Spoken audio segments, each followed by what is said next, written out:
새벽을 늘 깨우시던 분들은 크게 어려운 일이 아니지만 평소에 새벽을 깨우지 않으셨던 분들은요, 이 특세에 나오시는 분들 가운데 가장 고비가 되는 날이 셋째 날입니다. 셋째 날. 그래서 오늘이 가장 큰 고비가 되는 날인데요. 네, 이 고비를 잘 이기고 나오신 우리 옆에 분들을 우리 한번 축복하면서 인사해 주셨으면 좋겠어요. 고비를 넘기셨습니다. 네. 한 번 더 하실 때 완주할 수 있습니다. 네. 네.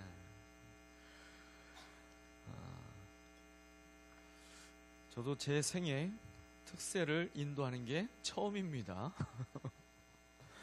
하나님 은혜로 우리가 늘 새롭게 하시는 주님의 은혜를 우리가 경험하고요. 특별히 이 특세에 새벽을 깨우고 있는 우리 다음 세대들을요. 여러분 새벽에 잠을 깨워서 나오고 있는 다음 세대가 눈에 보이면 여러분 그냥 멀리서 왔냐? 라고만 인사하면 안 돼요. 막 가서 안아주고 막 끌어안고 악수하고 어깨를 두드려주고 여러분 우리가 할 수 있는 최선을 다해서 우리의 다음 세대들을 그렇게 많이 축복해 주셨으면 좋겠어요. 그래서요 저도 말씀을 준비하면서 이 고비를 넘긴 우리 다음 세대들에게 저도 말로만 축복하면 안 되겠다, 그런 마음에 감동이 왔어요. 그래서 오늘 참석한 모든 다음 세대들에게는 제가 개인적으로 다 이따가 예배 끝나고 용돈을 주도록 하겠습니다. 오늘 찬스에 강해서 오늘 나온 친구도 있죠. 또 기가 막힌 겁니다. 오늘 다음 세대는 이따 예배 끝나고 나서 그냥 집에 가면 스스로 포기한 걸로 알겠습니다. 예배 끝나고 제가 1층에 있을 테니까 저를 꼭 만나고 가세요. 네, 특세에 나오면 수지 맞습니다. 네. 오늘 말씀의 제목을 우리가 다시 한번 함께 같이 읽어보겠습니다. 약점을 강점으로 쓰시는 하나님. 아멘. 우리가 좀 전에 같이 함께 불렀던 찬양이 있었죠. 찬송가 384장이었어요. 나의 갈 길 다가도록. 그 찬양의 가사를 쓰신 분이 바로 페니 제인 크로스비입니다. 저분은 무려 그의 인생을 통틀어서 95세에 세상을 떠나셨는데요. 그의 인생을 통틀어서 하나님 앞에 그 찬송의 시를 쓴 것이 무려 12,000편이나 되는 분이에요. 하지만 찬양으로 가득했던 그녀의 인생은요, 사실은 천국보다는 지옥에 가까운 인생이었습니다.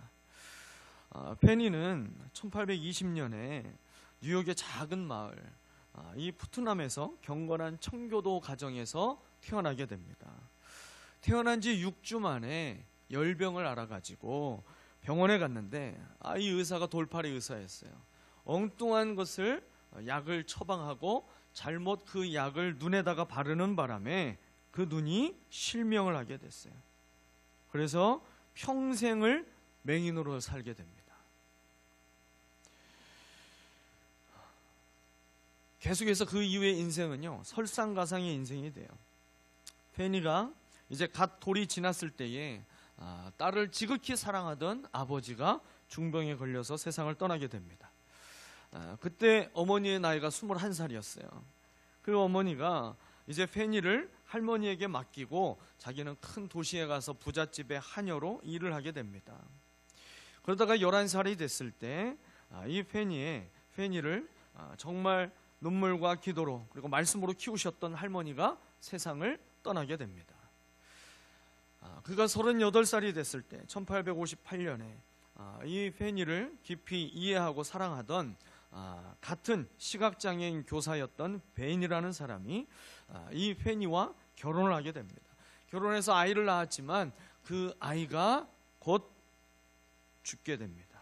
그래서 자기의 아이를 또 잃게 되는 슬픔도 당하게 돼요.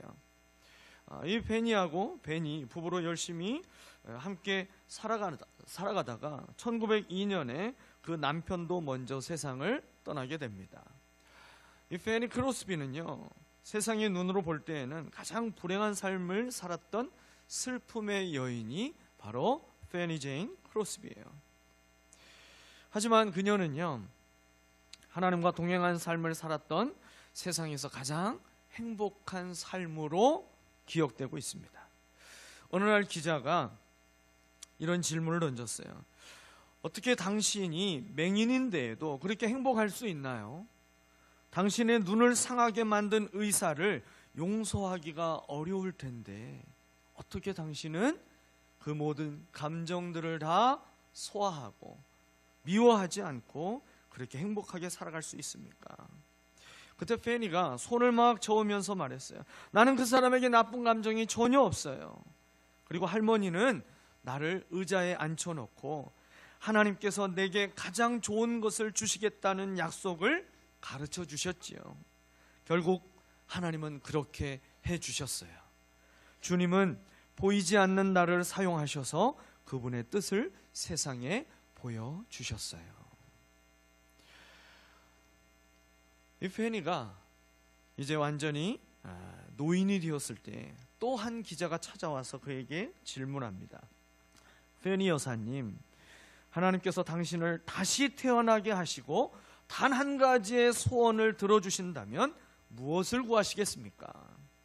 이 기자가 지금 기대하고 있는 대답은 눈이 보이는 인생을 한번 나도 살아보고 싶어요, 이런 아마 대답을 기대하고 질문을 했을 거예요. 그런데 그녀는 이렇게 대답을 하게 됩니다.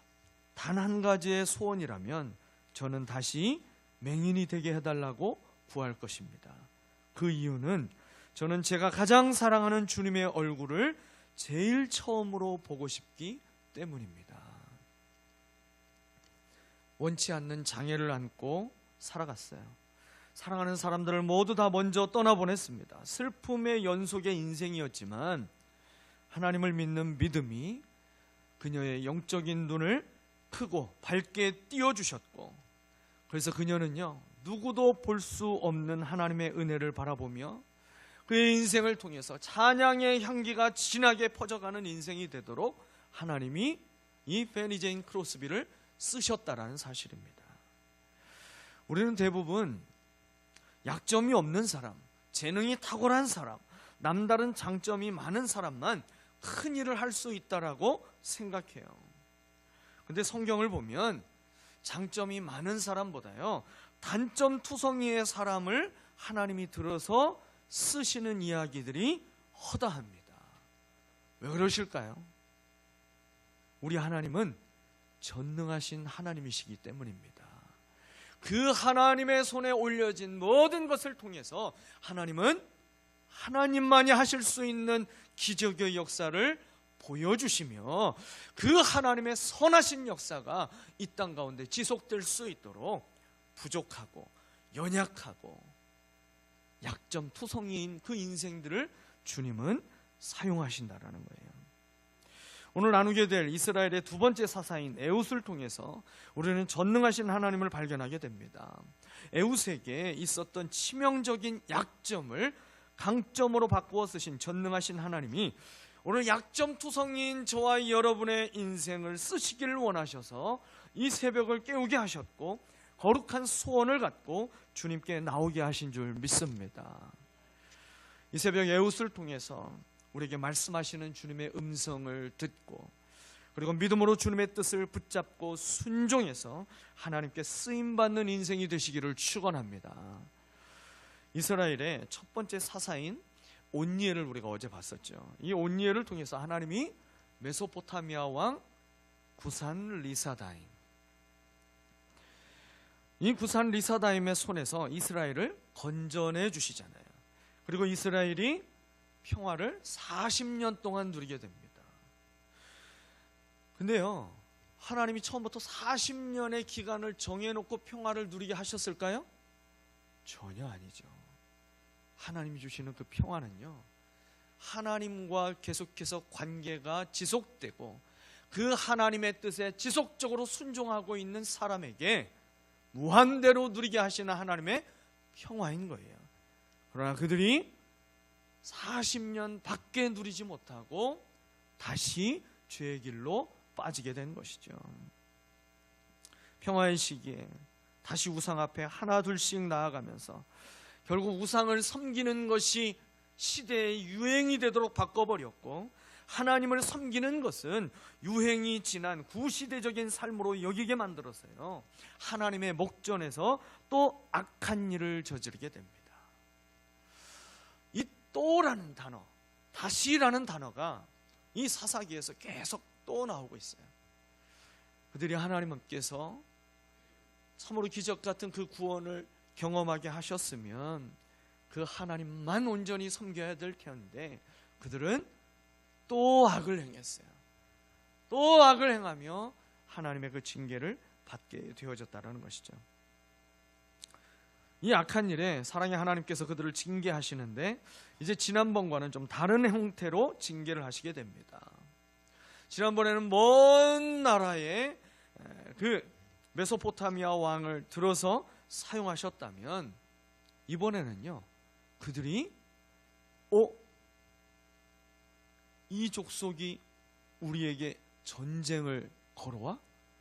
한 번도 생각해 보지 못했던 그 민족이 자기들에게 전쟁을 걸어오는 것으로 하나님의 징계를 맞이하게 됩니다.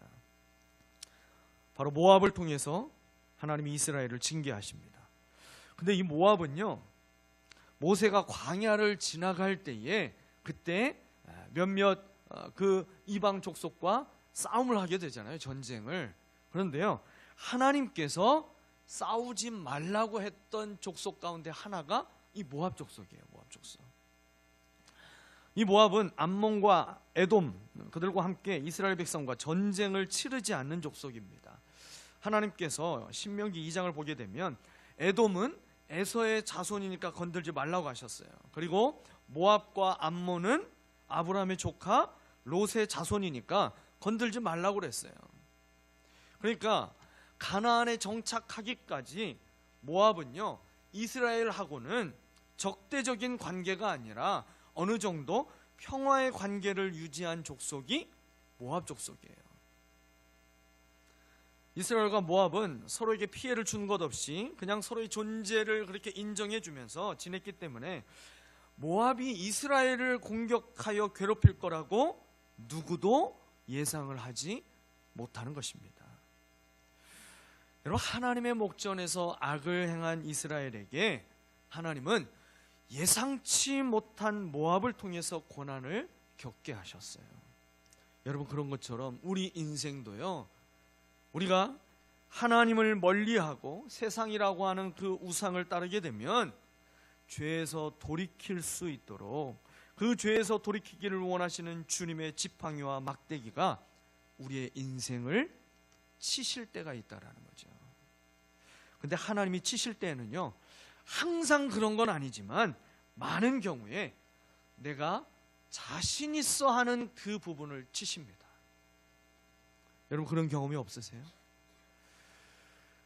우리 주변에도 그런 분들이 있는 것을 보게 돼요.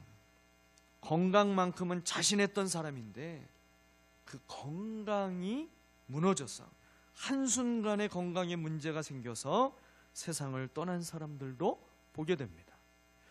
물질에는 전혀 염려가 없던 사람이었는데 한순간에 그 자신 있던 물질이 한순간에 어디로 빠져나갔는지 다 빠져나가게 되고, 그리고 묶여 있어서 누군가의 도움을 절박하게 필요로 하는 상황으로 떨어지게도 돼요.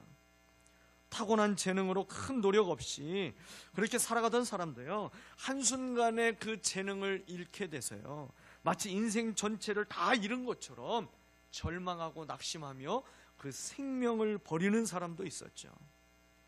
여러분, 기도가 필요 없다고 생각할 만큼 자신 있는 부분을 통해서 고난은 찾아올 수 있다는 거예요. 왜요? 그 자신 있어 하는 것이 나를 교만하게 만들기 때문에 그렇습니다. 여러분, 그러기에 우리는 어떤 순간에도 교만해서는 안 되는 겁니다. 기도로 깨어있지 않으면 시험에 빠져서요, 하나님을 멀리하게 될 수 있다는 사실을 우리는 먼저 기억해야 돼요. 이 모압을 들어서 하나님이 징계의 도구로 사용하시게 되니까 이 모압이 사실은요, 이 모압이 이스라엘을 향하여서 그 마음에 두려움이 가득했던 족속이었잖아요. 그래서 이전에 모압 왕 발락이 발람을 시켜가지고 저주하도록 만드는 그 일도 막 꾀하지 않았습니까? 그러니까 오늘 이 모압은요, 사실은 모압의 힘으로만으로는 이스라엘을 절대 공격할 수 없는 족속이에요. 근데 오늘 성경이 뭐라고 그랬어요? 이 모압을 하나님이 강하게 하셨다라고 그랬어요. 이스라엘을 치게 하시려고 하나님이 이 약한 족속이었던 모압을요, 강한 족속으로 하나님이 그렇게 바꿔주십니다. 그리고요, 그들이 자기들 힘만으로는 공격하기 여전히 두려우니까 암몬 족속과 그리고요 또 아말렉 족속까지 동원해가지고 이 이스라엘을 와서 공격하게 되잖아요. 근데 그들의 이 전쟁이 이스라엘의 패배로 되게 되자 이 모압이 얼마나 이제 강하게 그들을 다스렸던지 그들이 이제 요단강 건너 여리고까지 점령하고 조공을 받게 됩니다. 무려 18년 동안 모압 왕 에글론이 조공을 받으며 이스라엘의 섬김을 받게 되죠. 여러분, 그러던 모압 왕 에글론을 일격에 처리하고 이스라엘을 구원한 사사가 바로 에훗입니다. 에훗.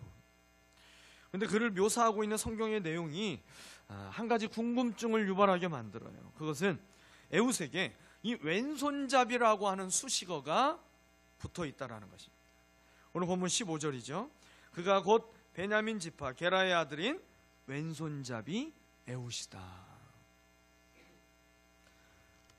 에훗이 이스라엘을 구원한 기록을 간략하게 보면 이렇게 정리를 할 수가 있죠. 에훗이 모압 왕 에글론에게 이제 조공을 바치러 가는 이스라엘의 사신단의 역할을 맡게 돼요. 조공을 바치고 나서 함께 갔던 사람들을 다 돌려보내고 에글론 왕을 다시 이 에훗 혼자 찾아가서 만나게 됩니다. 그러면서 그에게 은밀하게 전할 말이 있다라고 이야기를 해요. 그러니 그 말에 이 모압 왕 에글론이 모든 신하들을 다 물러가게 하고 자기 혼자서 이 에훗을 만나게 됩니다.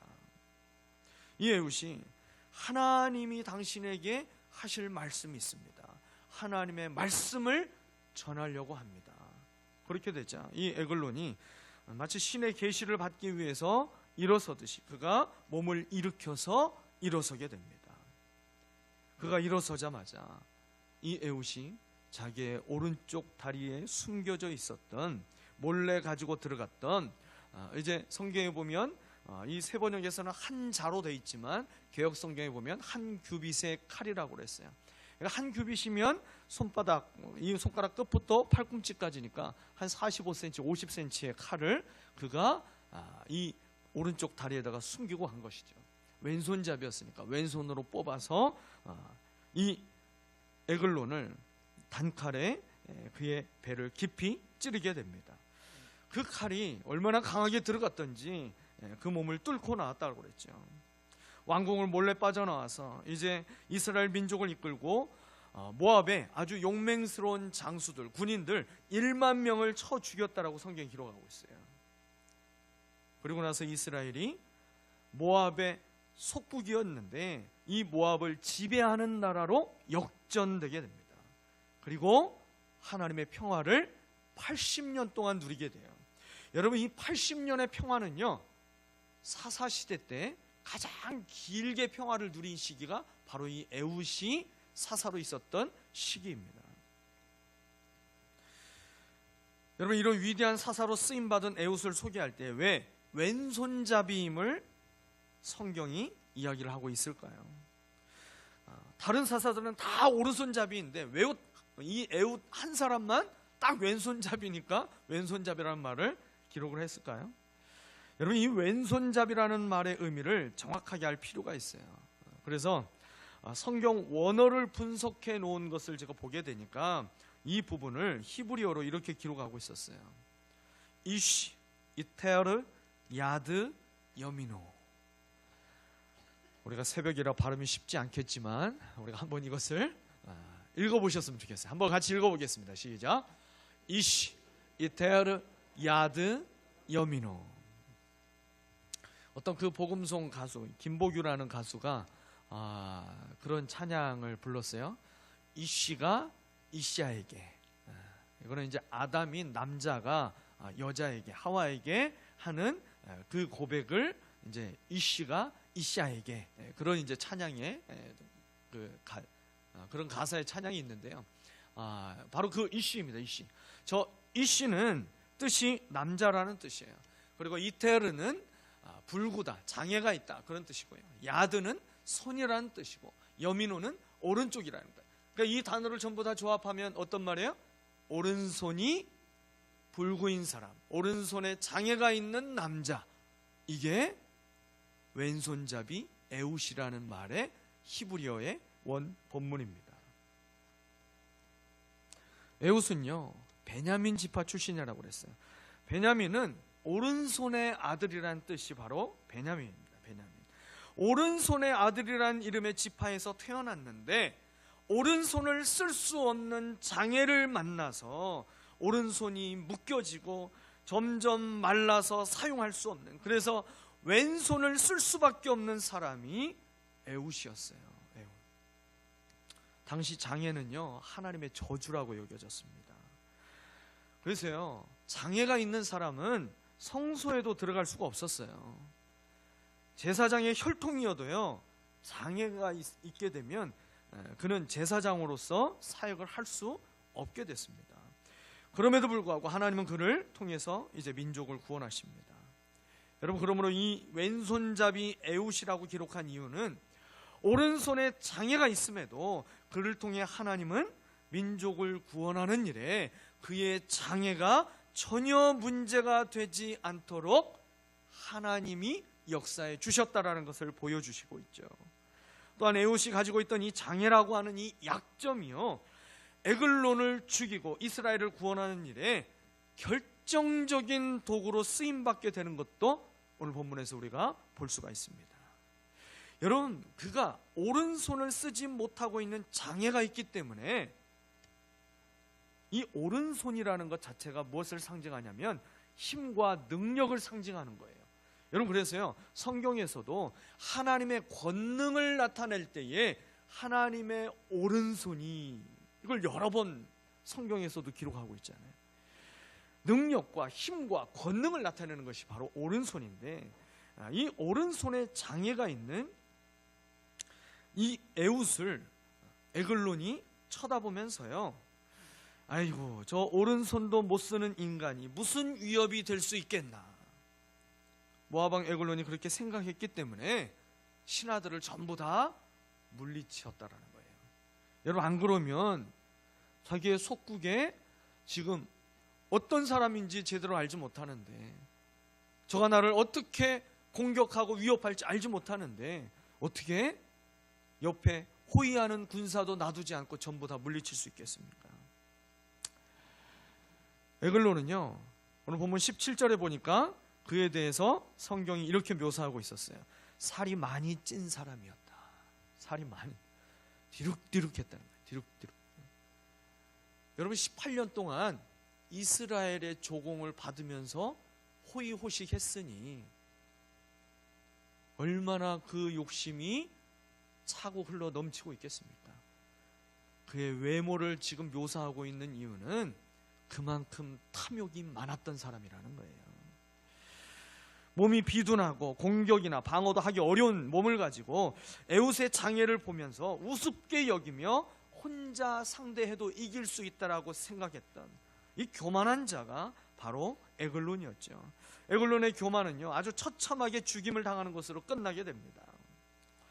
에웃의 장애를 하나님은 모압 왕을 제거하는 도구로 쓰셨습니다.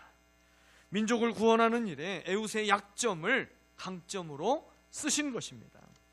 여러분, 하나님은 지금도 연약한 자를 통하여 당신의 일을 진행하고 계십니다. 고린도전서 1장 27절 말씀이에요. 우리 이 말씀 같이 한번 읽어볼까요?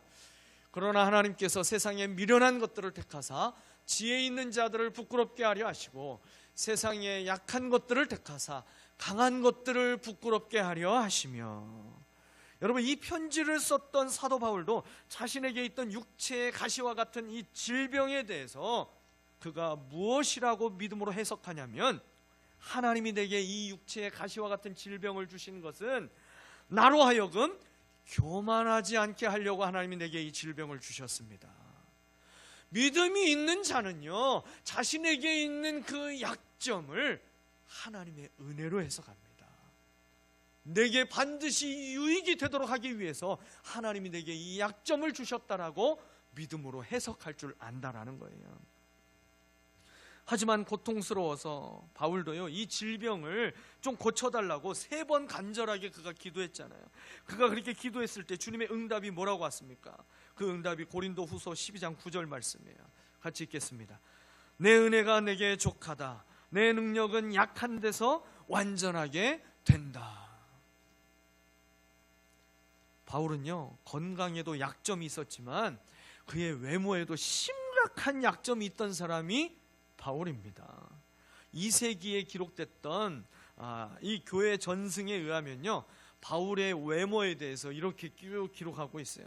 그의 키는 단신이고 머리는 대머리에다가 앞뒤 짱구에다가, 그리고 눈은 시력이 거의 없고 코는 매부리 코에다가 말은 좀 어눌했고 다리는 안짱다리였다. 여러분, 이걸 종합해서 한번 상상해 보세요. 참 매력 없는 사람 아닙니까? 여러분, 그럼에도 불구하고 하나님은 그 약점이 아무런 문제가 되지 않도록 주님을 신뢰하는 그 믿음이 있는 사람을 하나님께서는 그 약점을 들어서 강점이 되도록 바꾸어 주시며 하나님이 쓰시는 놀라운 은혜를 베풀어 주셨다라는 것입니다. 저와 여러분 안에 어떤 약점이 있습니까? 신체적인 장애를 싫지 않고 사시는 분도 계시죠. 신체적인 장애보다 더 심각한 정서적인 장애가 갈수록 이 시대에 늘어가고 있어요. 여러분, 장애는 할 수만 있다면 감추고 싶은 것이 장애가 아니겠습니까? 장애는 강점으로 여겨지지 않고 약점으로만 여기기 때문에 극복되기 전에는 내 인생이 쓰임받기 어렵다라고 생각하게 만드는 것이죠. 우리의 눈이 약점에 머물러 있고 그 약점을 내가 붙들고 있는 동안 하나님의 역사는 일어나지 않는 거예요. 그러나 나의 약점을 있는 모습 그대로 주님의 손에 올려드리게 되면 주님의 오른손으로 우리를 붙드시고 하나님의 능력과 기적의 역사를 이루는 도구로 우리의 약점을 쓰신다는 사실을 믿으시기를 바랍니다. 약점이 주님의 손에 들려지도록 오늘 우리가 주님께 나의 약점을 그대로 고백해 보시기를 바랍니다. 하나님 앞에 나의 약점을 숨기려고 하지 마세요. 오히려 나의 약점을 인정하며 그 약점을 강점으로 바꾸어 주시는 하나님을 의지하시기 바랍니다. 여러분, 배운 것이 부족해도, 건강이 부족해도, 물질이 부족해도, 자신감이 부족해도, 외모가 좀 부족해도, 여러분, 하나님을 향한 믿음만 부족하지 않으면 모든 것은 역전되도록 주님이 쓰시는 것입니다.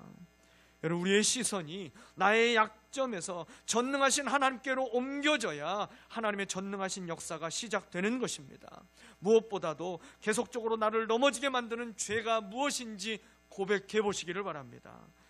우리의 영적인 약점을 주님의 손에 올려드려야 여러분, 죄의 악순환이 반복되지 않고 하나님께 쓰임받는 인생이 되는 것입니다.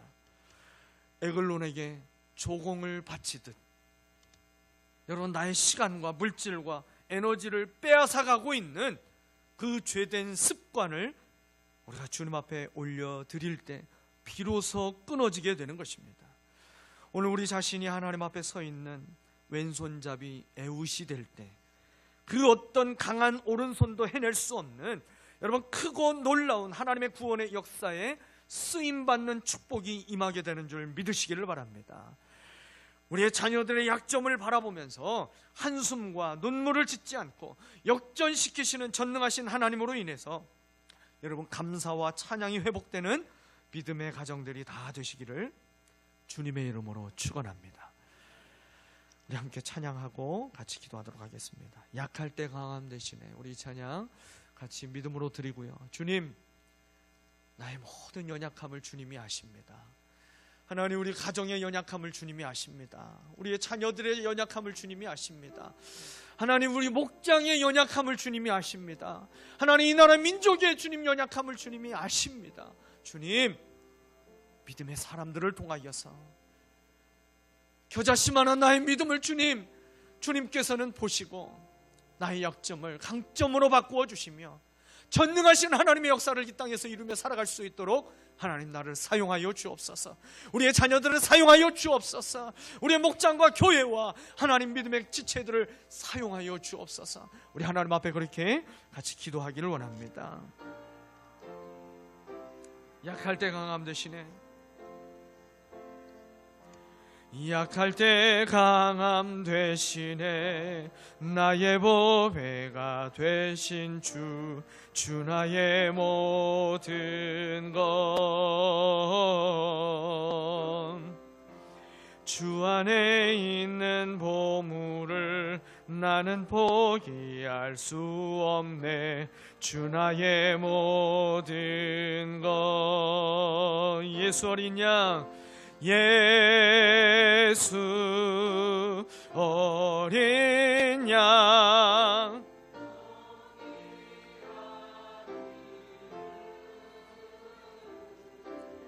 예수 어린 양. 하니 우리 다시 한번 찬양합니다. 약할 때 강함 되시네. 약할 때 강함 되시네. 나의 보배가 되신 주 나의 모든 것. 주 안에 있는 보물을 나는 포기할 수 없네. 주 나의 모든 것. 십자가 죄사하셨네. 십자가 죄사하셨네. 주님의 이름 찬양해. 주 나의 모든 것. 쓰러진 나를 세우고 나의 빈 잔을 채우네. 주 나의 모든 것. 아멘.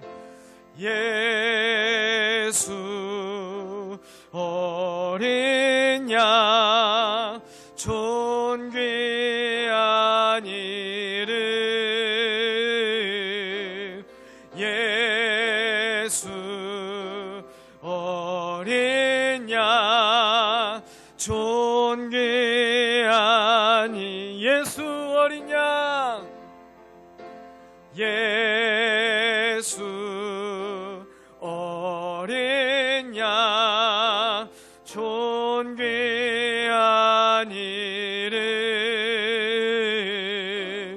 예수 어린 양, 존귀한